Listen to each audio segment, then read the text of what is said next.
سوال پوچھا گیا ہے کہ کیا ہر رکعت میں سورۃ فاتحہ کے بعد ہم سورۃ اخلاص جو ہے وہ پڑھ سکتے ہیں؟ تو اس کا جواب میں نے یہ دیا ہے کہ ہر رکعت میں سورۃ فاتحہ کے بعد کوئی اور سورت پڑھنے کے بعد، اینڈ پہ سورۃ فاتحہ کے بعد کوئی اور سورت پڑھنے کے بعد آخر میں سورۃ اخلاص پڑھی جا سکتی ہے۔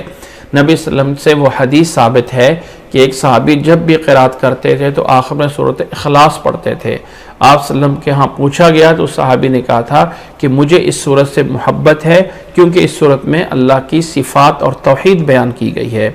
تو اللہ کے نبی صلی اللہ علیہ وسلم نے اس کو فضیلت دی تھی، تو وہ صحابی کا عمل اللہ کے نبی صلی اللہ علیہ وسلم کا اسے برقرار رکھنا یہ جائز ہے کہ نماز میں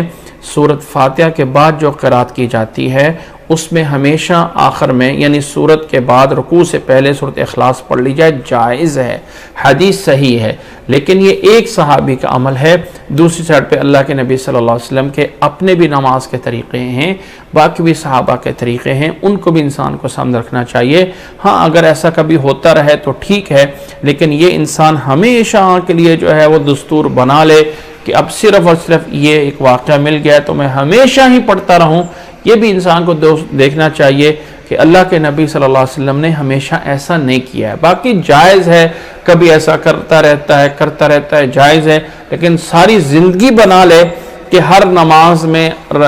سورت کے بعد سورۃ اخلاص پڑھنی ہے اور پھر رکوع میں جانا ہے، تو یہ تھوڑا سا نامناسب ہوگا۔ امید ہے کہ بات سمجھ آ گئی ہوگی۔